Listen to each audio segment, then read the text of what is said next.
palavra que eu tenho para vocês hoje tem um tema um pouco diferente. O título da palavra é A Vida é Dura para Quem é Mole. A vida é dura para quem é mole. Já ouviu essa? Vocês sabiam que está na Bíblia? Eu perguntei de manhã também, todo mundo ficou quieto, fez um silêncio. Não exatamente nessas palavras, mas a ideia você vai ver que está. Abra sua Bíblia aí em Provérbios capítulo 24, versículo 10. Provérbios 24, versículo 10. O texto diz: se te mostras fraco no dia da angústia, a tua força é pequena. Se te mostras fraco no dia da angústia, a tua força é pequena. Na linguagem de hoje diz assim: quem é fraco numa crise é realmente fraco. O que é que esse texto está dizendo? Se não é exatamente o chavão popular aí. A vida é dura para quem é mole. Se você é fraco na hora da angústia, é porque você é fraco mesmo. Na hora da angústia é que nós somos provados. Não é na hora da facilidade, do progresso, da conquista, da vitória, que a gente descobre se a gente é forte. A gente descobre, a gente é testado nas nossas forças, justamente nos momentos de luta, nos momentos de dificuldade, nos momentos em que somos provados, não é? Então, o texto está mostrando que há um contraste aqui, entre a intensidade das lutas e a força que nós temos. E se nós formos fortes, mesmo diante das maiores lutas, seremos vitoriosos no nome de Jesus. Amém? Então essa palavra, de maneira alguma, é para trazer uma palavra de crítica ou de julgamento, especialmente sobre aqueles que estão passando por lutas, por dificuldades, por um momento de abatimento. Muito pelo contrário. Essa palavra é para dizer para você que você pode vencer toda e qualquer dificuldade na tua vida. Amém? Essa palavra é para dizer para você que se você for forte e se você se fortalecer no Senhor, não importa o tamanho das crises, não importa o tamanho das lutas. Nós vimos na semana passada aquele texto de Filipenses 4, 10 a 13, em que o apóstolo Paulo falava das maneiras como ele encontrava encorajamento para enfrentar todas as dificuldades. E nós vimos ali que Paulo, ele não temia as dificuldades. Ele não ficava medindo se os problemas eram grandes ou pequenos. Ele tinha fonte suficiente de energia, de força, de poder, de graça de Deus. Ele se encorajava e se fortalecia para enfrentar qualquer tipo de circunstância. Então, a gente não tem que ficar esperando que a vida seja fácil. A gente tem que saber se nós estamos fortes o suficientes para enfrentar as dificuldades. E nós sabemos que vivemos dias difíceis, né? Até teve uma cena engraçada que um amigo, um irmão nosso aqui nos contou, não sei se ele está presente hoje. Ele disse que ele estava andando na rua outro dia de carro e na frente dele estava um carro, um Porsche. Mesmo quem não conhece carro, quem não gosta de carro, sabe que Porsche é um carro maravilhoso, um carro lindo, caro, né? E no carro tinha um adesivo escrito assim: se já está difícil para mim, imagino para você. Ele não sabia se ele ria, se ele ficava com raiva. Mas a ideia é que não é fácil para ninguém. A vida tem as suas lutas, tem suas dificuldades, não é? E mesmo, às vezes você vê a pessoa sorrindo, você vê alguém bem, e você fala: isso aí não tem lutas. Vai conhecer a vida da pessoa. Você abre o Facebook lá, todo mundo com aquela cara bonitinha nas redes sociais, né? Mas cada um tem suas lutas, todo mundo tem suas dificuldades. Mesmo as pessoas que prosperam têm suas dificuldades, suas lutas. Muitas vezes a pessoa está bem materialmente, mas interiormente está cheia de conflitos. Outros estão em paz, estão bem resolvidos interiormente, mas estão com lutas materiais. Enfim, todo mundo tem que enfrentar as suas lutas. E você precisa estar forte, precisa vencer os desafios que aparecerem diante de você. Amém? Então essa palavra é para desafiar você e nos trazer direções para que nós estejamos preparados assim. A primeira coisa que eu quero falar com vocês é o motivo de eu trazer essa palavra, aquilo que me despertou a pregar sobre esse texto, que foi o fato de que eu notei, ao ler o texto, que nós estamos passando por um tempo de amplificação desses contrastes. O que eu quero dizer aqui? Você notou que existe um contraste aqui? Ele diz assim: se te mostras fraco no dia da angústia, tua força é pequena. Então ele está fazendo uma comparação entre duas coisas: a intensidade das lutas e a força que nós temos para enfrentá-las. E eu, quando li esse texto, eu pensei: Deus, a gente tem um problema aqui. Porque no nosso tempo, nós vivemos uma intensificação desse contraste. As lutas estão mais fortes e o povo de Deus, de uma maneira geral, me parece mais fraco. Deixa eu explicar isso para você. Em primeiro lugar, concordam comigo que as lutas estão mais fortes à medida que o tempo passa? Ou alguém aqui imagina que nós estamos evoluindo e que tudo está ficando mais tranquilo, que a vida vai ficar cada vez mais fácil, né? A civilização, a cultura, tudo se desenvolvendo e agora nós vamos ter moleza? Não. A Bíblia nos diz claramente que os últimos tempos seriam difíceis. E quanto mais nós nos aproximamos do tempo do fim, precisamos ver a intensidade das lutas que estamos passando. Há uma luta espiritual muito intensa nos nossos dias, por trás de tudo que você vê acontecendo no mundo. As notícias, os fatos, as coisas que estão acontecendo, existe uma luta espiritual por trás disso, e muitas vezes nós não estamos conscientes disso.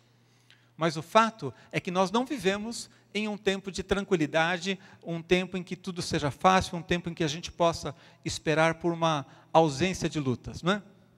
Então, quando nós olhamos para a Bíblia, nós vemos, por exemplo, um texto que deixa isso muito claro, quando o apóstolo Paulo diz a Timóteo: sabe, porém, isto, nos últimos dias sobrevirão tempos difíceis.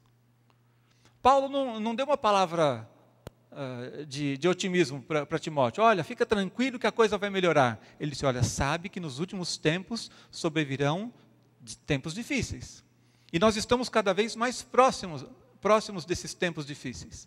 Então não devemos ser ingênuos de não enxergar os problemas que existem, não enxergar as dificuldades do tempo que nós vivemos. Precisamos estar cientes das coisas para que possamos vencer os desafios. Amém? Quando nós entendemos a realidade das lutas, nós estamos mais preparados para enfrentá-las. Jesus também disse assim, em Marcos 13, 20, não tivesse o Senhor abreviado aqueles dias e ninguém se salvaria, mas por causa dos eleitos que Ele escolheu, abreviou tais dias. Aqui Jesus está falando de um período ainda mais adiante, que é o período da tribulação. E ele diz assim, olha, se Deus não tivesse abreviado aquele tempo, ninguém suportaria. Então nós sabemos que a humanidade vive tempos difíceis e que as coisas não estão caminhando para uma situação de tranquilidade. Ninguém deve esperar que o futuro seja bem mais tranquilo do que hoje, não é? Há algum tempo atrás, no início do século passado, a humanidade vivia um período de muito otimismo. Depois daquela idade de trevas e tanta coisa, houve uma série de conquistas e a humanidade vivia um tempo de muito otimismo, o início do século. De repente veio a Primeira Guerra, deu uma esfriadinha. Quando veio a Segunda, agora ninguém mais pensava que o simples fato de estarmos evoluindo culturalmente, socialmente, e nós iríamos chegar a um estágio em que todo mundo se respeitaria, e que tudo daria certo, e que não haveria mais dificuldades, e que a humanidade estaria evoluindo. Acontece que existe uma coisa chamada pecado no coração do homem. E é isso que faz com que mesmo as evoluções sociais, culturais que a gente tenha no lugar, não resolvam todos os nossos problemas, né? E a Bíblia diz que nos últimos tempos as pessoas seriam arrogantes, seriam voltadas a si mesmas, seriam egoístas. Então tudo isso nós estamos vivendo nesse tempo. Por isso não é certo esperar que não existam lutas. O texto bíblico nos mostra isso, né?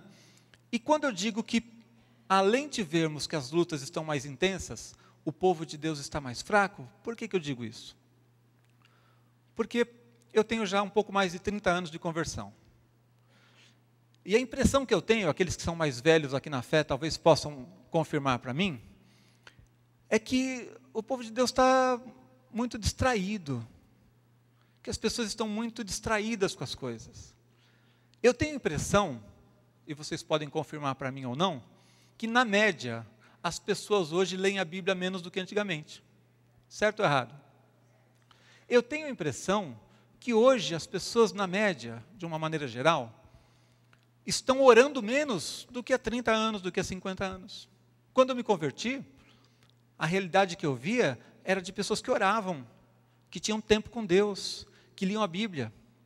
Você via, por exemplo, no auge do tempo das escolas bíblicas dominicais, que foi uma estratégia muito usada por Deus, havia igrejas que tinham mais gente na escola bíblica dominical do que no culto. Porque as pessoas liam a Bíblia, as pessoas estudavam a Bíblia. Hoje a gente tem tantas distrações, a gente já não tem uma cultura de leitura muito forte. E você tem distrações o tempo todo, né? A eletrônica trouxe para a gente aí uma série de coisas e você está a toda hora distraído com alguma coisa. Eu tenho a impressão que a maior parte das pessoas não tem lido a Bíblia como deveria. Quantos aqui acham que deveriam ler a Bíblia um pouco mais do que leem? Quantos já sentiram assim aquela coisa, Deus, eu preciso orar mais? Então, essa carência, essa falta das coisas essenciais, está fazendo com que nós estejamos fracos. Então eu pensei, meu Deus, essa conta não vai fechar, esse negócio não dá certo. O texto diz que se te mostras fraco na hora da angústia, tua força é pequena. O texto mostra que existe um contraste entre as lutas que nós passamos e a força que temos para vencê-las. Se estivermos fortes, não há luta que nos abale. Mas se formos fracos, no dia da angústia, as coisas vão ficar complicadas. E se nós estamos vendo os dias ficando angustiosos, os dias ficando difíceis, e vemos o povo distraído, relaxado, mais fraco por não se dedicar, por não ler a palavra, por não orar, por não buscar a Deus, então nós vemos aqui uma necessidade de termos atenção. E essa palavra, de maneira alguma, é para trazer para você uma visão pessimista, mas é para você entender a realidade e tomar um posicionamento diante de Deus, amém? Porque Deus tem vitória para as nossas vidas. Deus não chamou nenhum de nós para derrota. Deus não chamou o seu povo para viver debaixo de opressão. Deus não nos chamou para ficar aqui lamentando os tempos difíceis em que vivemos. Paulo não lamentava tempo difícil. Não tinha tempo difícil para ele. Ele olhava para as oportunidades, ele tinha uma visão otimista. Mas essa visão otimista era porque ele sabia que ele estava forte. Nós pregamos na semana passada, né, quando ele diz assim, eu sei passar por todas as coisas, já estou preparado, já tenho experiência, estou pronto, posso todas as coisas naquele que me fortalece. Então essa declaração nós devemos ter também, mas para que eu faça isso, eu preciso entender o que está acontecendo e preciso me posicionar. E se é verdade essa constatação de que no geral o povo de Deus está mais fraco, que sejam os outros, não eu, não você, amém? Precisamos estar fortes para enfrentar os desafios que nós temos. Então, vamos seguir adiante e vamos para o nosso segundo ponto. Eu quero falar com vocês sobre o que nos enfraquece. Porque nós não podemos fazer muita coisa em relação à realidade das lutas. Concordam comigo? Não adianta a gente, por exemplo, dizer assim, vamos orar para que os tempos sejam fáceis. Bom, a Bíblia diz que os tempos serão difíceis. Adianta a gente fazer uma vigília aqui, uma campanha de oração para que os tempos sejam fáceis? Dizer, Deus, a tua palavra diz que os tempos serão difíceis, mas muda isso aí. Não vai dar certo. O que está revelado, está revelado. O que é que eu posso mudar nessa conta aí para que eu esteja bem? A questão da força que eu tenho. Eu não posso mudar a realidade das lutas. Eu não posso fazer com que o mundo não me traga lutas. Mas eu posso saber se eu vou estar preparado. Eu posso saber se a minha força é pequena ou se eu sou forte. Amém? E eu quero que você seja forte no nome de Jesus. Então vamos falar em primeiro lugar sobre as coisas que nos enfraquecem, para que a gente reflita sobre isso e vamos depois ver aquilo que nos fortalece para que a gente saia daqui cheio da unção e do poder de Deus. Amém? O que nos enfraquece, o que eu vejo nos nossos dias? Em primeiro lugar, uma visão errada da vida. Eu vejo que muitas pessoas hoje, em vez de se verem como servos de Deus e buscarem a vontade de Deus para as suas vidas, estão buscando a sua própria vontade. Isso é uma das coisas que nos enfraquece nesses dias. Nós precisamos olhar para a vida com uma missão. Os crentes de antigamente, e os homens e mulheres de Deus da Bíblia, olhavam para a vida como uma missão. Estamos aqui para fazer a vontade de Deus. Estamos aqui porque Deus tem um propósito para as nossas vidas. E porque eles tinham um propósito, tinham um chamado, tinham uma consciência de missão, eles eram aguerridos. Eles lutavam, batalhavam. Hoje parece que as pessoas entendem que a sua missão é serem felizes. Minha missão, o alvo da minha vida, todo o direcionamento da minha vida é ser feliz. Essa é a visão do mundo. As pessoas hoje em dia, elas pensam que a coisa mais importante de tudo é a sua felicidade. Então não existe certo ou errado, existe o seguinte, me faz feliz ou não? Se me faz feliz está certo, se não me faz feliz está errado. E as pessoas estão focadas em si mesmas e na conquista da sua felicidade. E eu vejo que muitos crentes estão agindo assim também. Em vez de estarem nesse mundo aqui focados em saber qual é a vontade de Deus. Deus é meu Senhor. Ele me conquistou, me resgatou. Ele tem um plano para a minha vida. Eu estou aqui para servir a Deus. Eu estou aqui para realizar um propósito de Deus. As pessoas estão dizendo assim, eu vou lá na igreja para ver se minha vida melhora. Eu vou lá na igreja para buscar minha bênção. Libera a minha bênção para depois subir. E por aí vai. Né? Então a gente está lá focado em si mesmos. Em receber algo que nos traga alegria, que nos traga paz. É lógico que você pode ter alegria, pode ter paz, e Deus tem vitória para a sua vida, amém? Mas o alvo da sua vida, o foco, tem que ser fazer a vontade de Deus. Tem que ser entender o propósito que Deus tem para a sua vida. E realizando o propósito de Deus para a sua vida, você vai ser mais feliz do que qualquer outra pessoa. Não existe alegria maior do que fazer a vontade de Deus. Ninguém consegue ser realmente feliz fora da vontade de Deus. A vontade de Deus é boa, é perfeita e agradável, diz a Bíblia. Então, quando eu digo que nós temos que focar em fazer a vontade de Deus, não quer dizer que você não vai ser feliz, muito pelo contrário, você vai ser a pessoa mais feliz do mundo. Agora, quem busca a sua felicidade acima de tudo e despreza as outras coisas, está agindo igualzinho às pessoas lá do mundo que não conhecem nada da palavra de Deus. E essa visão acaba nos enfraquecendo. Outra visão que nos enfraquece é quando nós temos expectativas falsas, de ausência de conflitos. Muitas pessoas foram atraídas para a igreja com uma mensagem falsa. Olha, vem para Jesus e todos os seus problemas vão acabar. Muitas pessoas vêm para a igreja com a expectativa de que se eu for para a igreja, a minha vida vai mudar totalmente e eu não vou ter mais lutas, eu não vou ter mais problema financeiro, eu não vou ter mais conflito na minha família, as lutas vão acabar. E nós vemos constantemente as pessoas usando esse tipo de coisa, mostrando os testemunhos, olha, eu fui para Jesus e tudo mudou, agora eu não tenho mais luta. Essa não é uma mensagem verdadeira. A mensagem verdadeira é que Deus tem poder para abençoar a tua vida no meio das lutas. Amém? A Bíblia fala sobre promessas de Deus. E você deve crer nas promessas de Deus. A Bíblia fala sobre a bênção de Deus e você deve crer na bênção de Deus. Amém? A Bíblia fala de ponta a ponta sobre milagres. Há milagres no Velho Testamento, há milagres no ministério de Jesus, há milagres no ministério dos apóstolos, depois da morte de Jesus. Toda a Bíblia fala sobre milagres. Se alguém tentar fazer você não acreditar em milagres, saia para longe dessa pessoa. Deus opera milagres hoje. Mas isso não significa que nós não temos lutas. Muito pelo contrário, os milagres vêm justamente como uma provisão extra de Deus para quando as coisas já não têm mais caminho. Os milagres são aquela provisão sobrenatural que vão muito além da nossa capacidade natural. Então nós cremos em milagres, cremos na bênção de Deus, cremos nas promessas de Deus. Realmente quando nós entregamos a nossa vida a Jesus, nossa vida muda, mas isso não significa que nós vamos ter uma vida de ausência de conflitos, de ausência de lutas, uma visão em que não vamos ter problemas.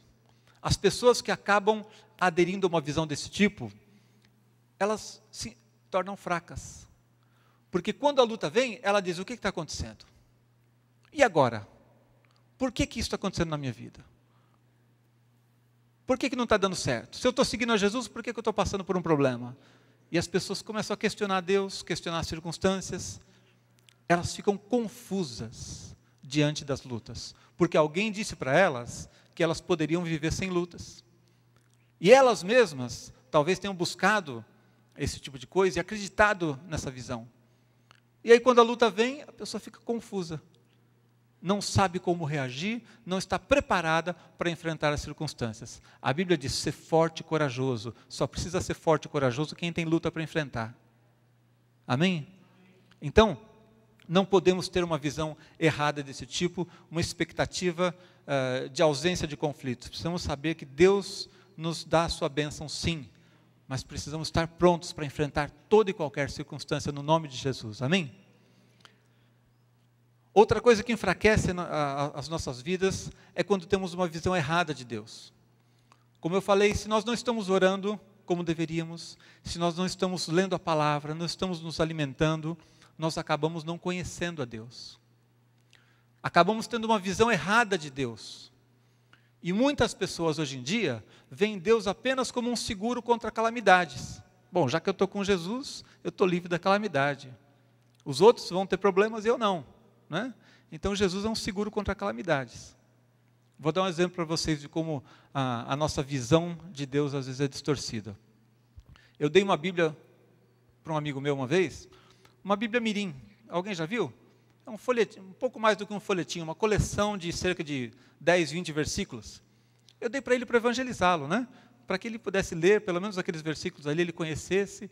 E aí um dia eu peguei uma carona no carro dele, estava lá, a Bibliazinha junto com uma fitinha enrolada no espelho retrovisor do carro.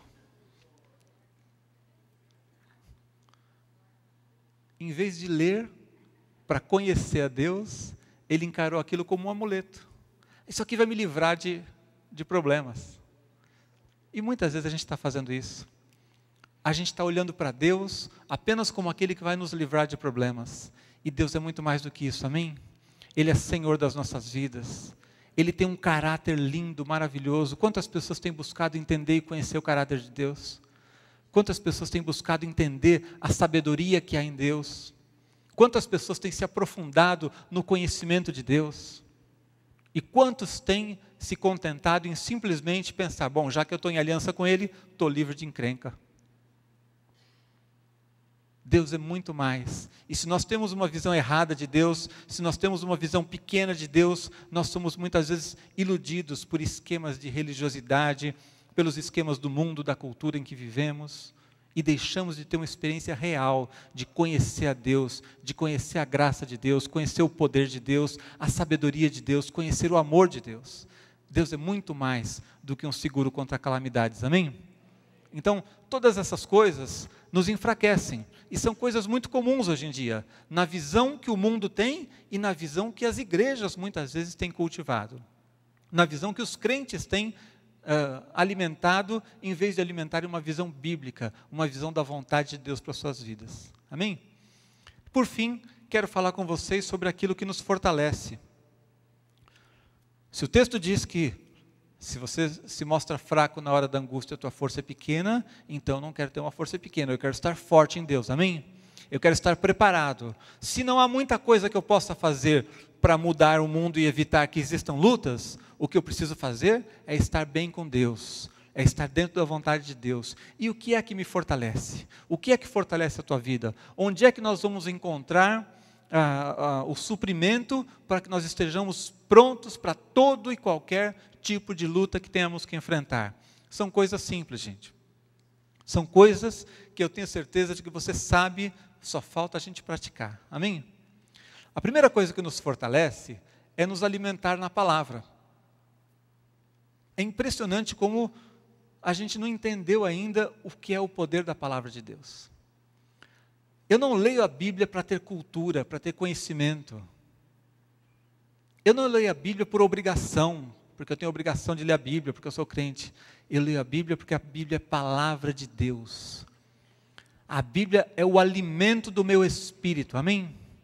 Assim como você se alimenta diariamente para você estar forte, para você estar bem aqui hoje, eu tenho certeza de que você se alimentou, e você se alimenta todos os dias, o teu espírito precisa do alimento da palavra de Deus todos os dias.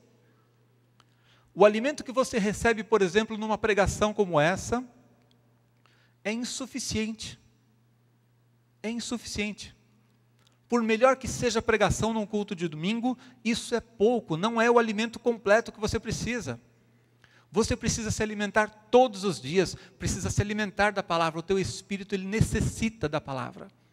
Você só consegue ser realmente forte, só consegue ter uma fé firme quando você se alimenta da palavra. Há muitas pessoas que confundem o que é fé.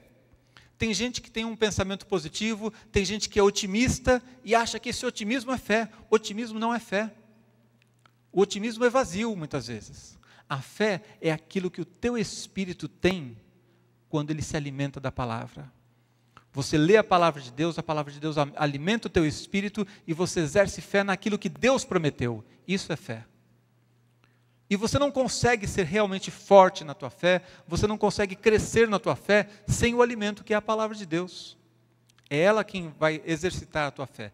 A Bíblia diz em Efésios 4,15, seguindo a verdade em amor, cresçamos em tudo naquele que é o cabeça, Cristo.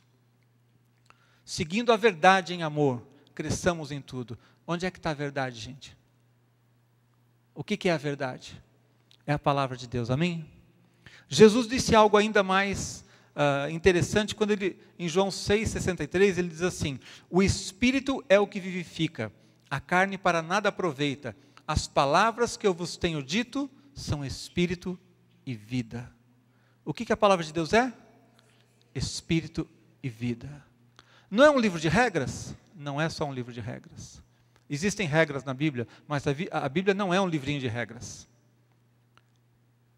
Espírito e vida significa que quando eu me alimento da palavra de Deus, a vida de Deus é produzida em mim.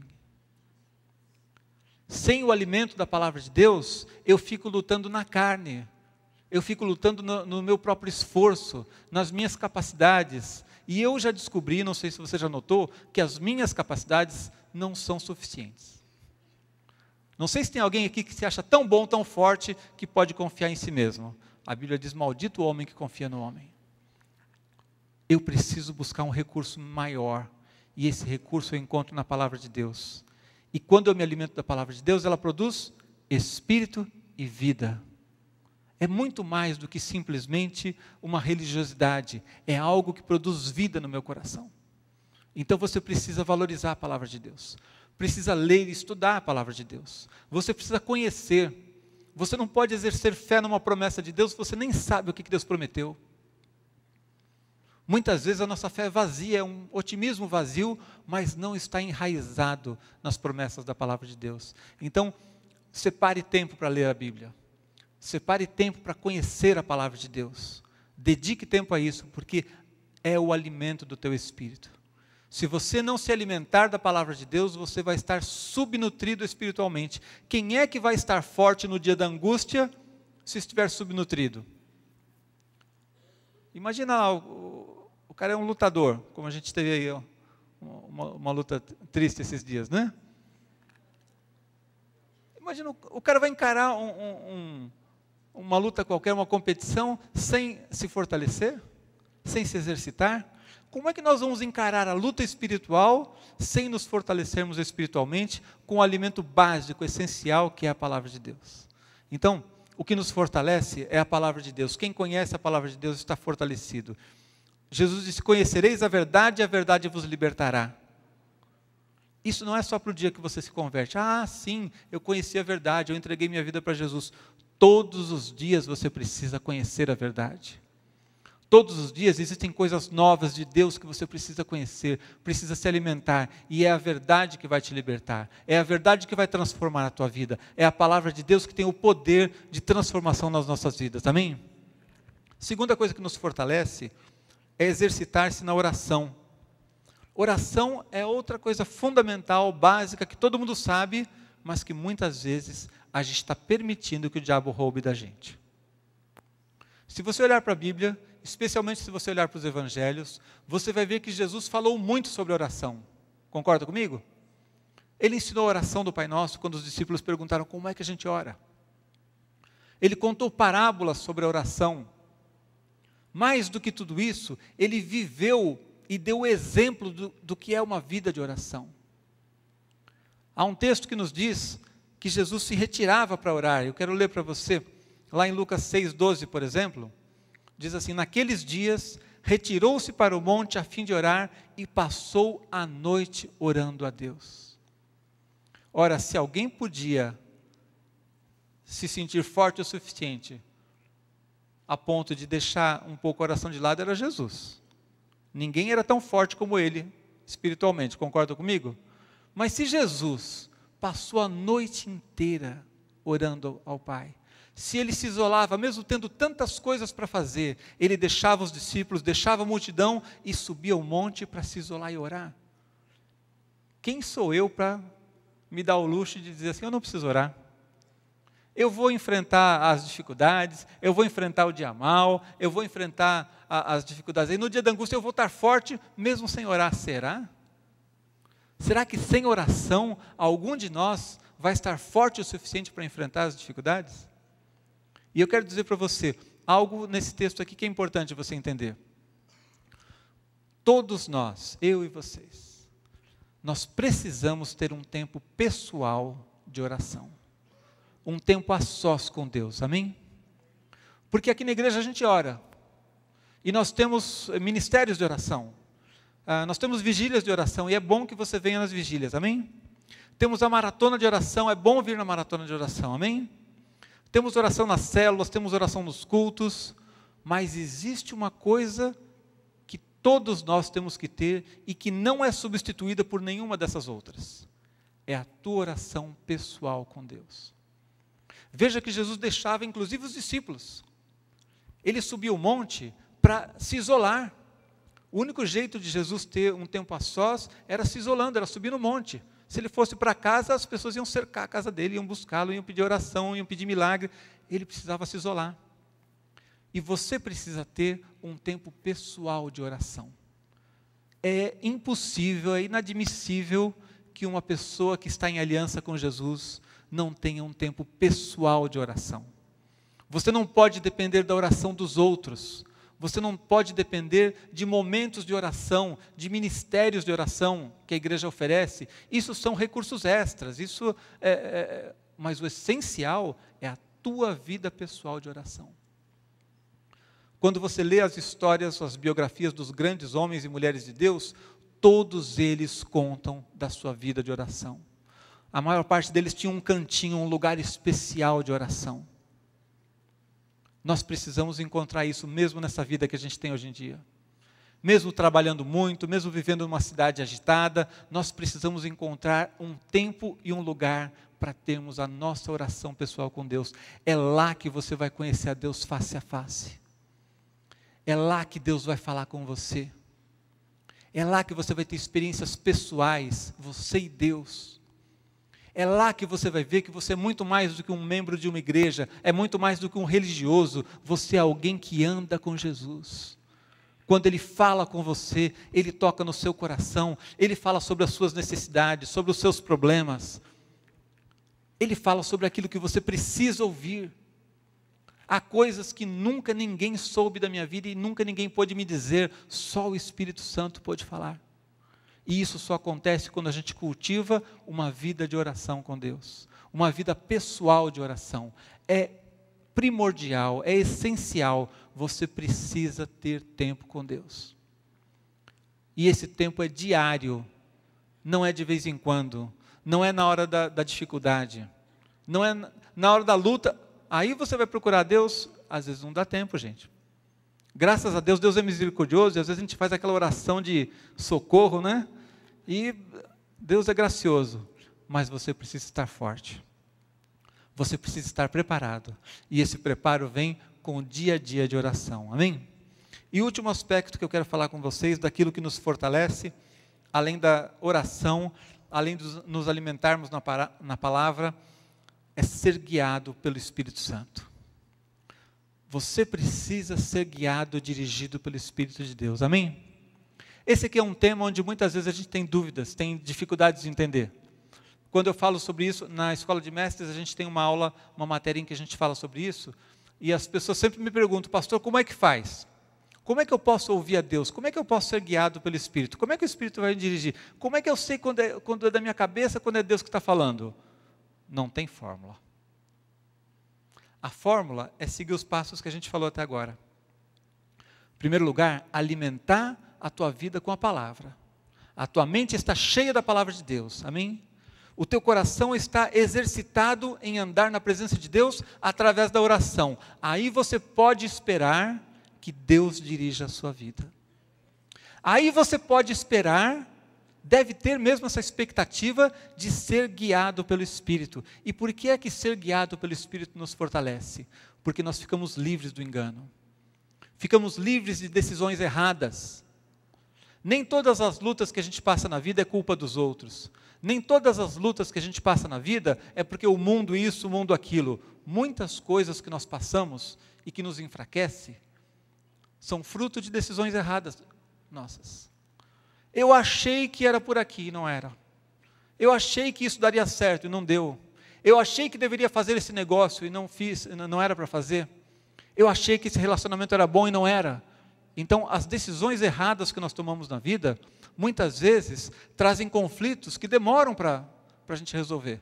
Você arranja um problema num dia e passa um mês resolvendo aquele problema. Você arranja um problema durante um ano e passa 10 anos resolvendo aquele problema. Decisões erradas. Mas você não precisa tomar decisões erradas, amém? Você pode ser guiado pelo Espírito. Eu quero ler alguns textos da palavra para que você tenha um entendimento claro disso.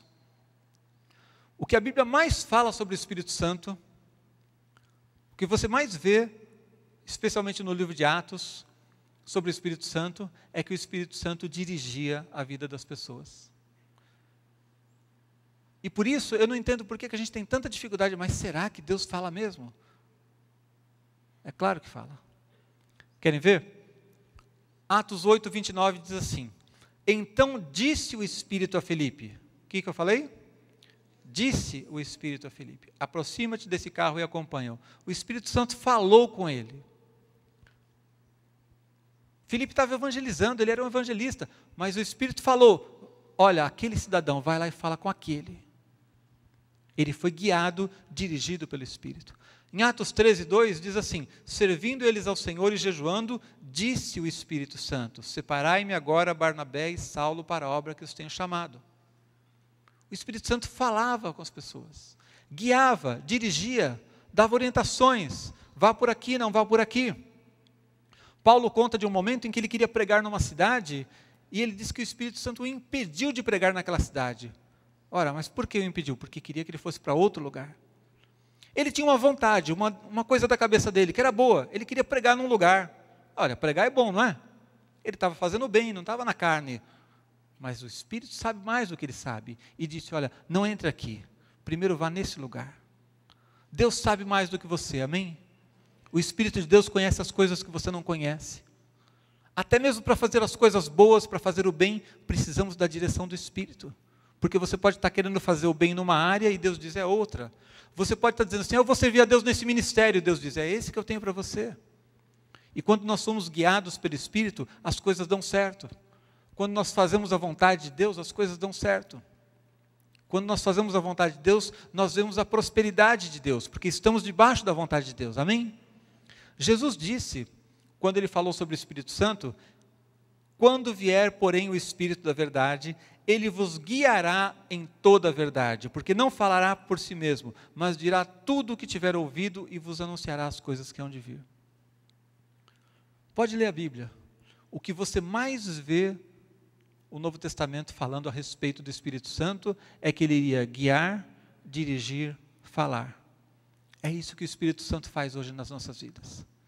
Ele guia as nossas vidas. E quem é guiado pelo Espírito? Aquele que é filho de Deus. Paulo disse também lá em Romanos, deixa eu ler para você o texto. Romanos 8, versículo 14. Pois todos os que são guiados pelo Espírito de Deus são filhos de Deus. Todos os que são guiados pelo Espírito de Deus são filhos de Deus. E aqui é um detalhe importante no grego, que essa palavra filho significa o filho maduro. Não é o filho criancinha, recém-nascido. O filho que você tem um filho, tem um dia, é seu filho, né? Tem um mês, é seu filho, é filho do mesmo jeito. Mas é criancinha ainda. Não é isso que o texto está dizendo. O texto diz que aquele que é filho maduro é guiado pelo Espírito de Deus. E Deus quer que cada um de nós sejamos maduros, amém? Todos nós precisamos sair daqui hoje convictos da vontade de Deus. Deus quer que você seja forte. Deus quer que você tenha vitória. Deus quer que você possa enfrentar os desafios, as lutas. E quando for medido aqui, no dia da angústia, a tua força como é que está? Está ok. Você está preparado para enfrentar, seja lá qual for o desafio que estiver diante da tua vida, amém? Para que você seja vitorioso. Deus não quer que sejamos derrotados. Ele nos alerta a respeito das lutas, não para que fiquemos amedrontados, lamentando, como será que vai ser o futuro? Como será que vai ser a vida? Como será que vai ser esse negócio do anticristo? Não preciso lamentar nada, não preciso ter medo de nada, eu preciso me fortalecer e assim eu vou estar preparado para todas as coisas, amém? Como é que eu me fortaleço? Através do alimento da palavra de Deus, através de cultivar uma vida diária de oração. E quando eu tenho a palavra de Deus, eu tenho oração, o Espírito de Deus vai poder falar comigo, vai poder conduzir a minha vida, vai poder me guiar, e guiado pelo Espírito, você vai vencer todos os desafios na tua vida, no nome de Jesus, amém? Eu queria orar por você, vamos ficar em pé um instante. Queria pedir para o pessoal do louvor já vir à frente.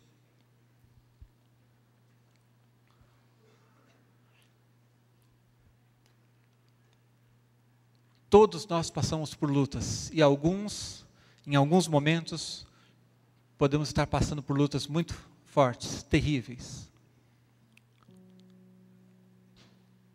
O tamanho das lutas não é o problema. O tamanho das lutas não é a questão. É a força que nós temos que faz a diferença. Se eu estiver fortalecido no Senhor, toda luta poderá ser superada. Toda luta poderá ser vencida. Se eu estiver fraco, até as pequenas lutas podem me derrubar. Se eu estiver distraído, se eu não estiver ouvindo a voz de Deus, um pequeno engano pode trazer sérias consequências. Mas quando eu sou guiado pelo Espírito, até diante das grandes decisões, dos grandes desafios da vida, eu vou estar forte. E Deus quer nos dar a sua força hoje, amém?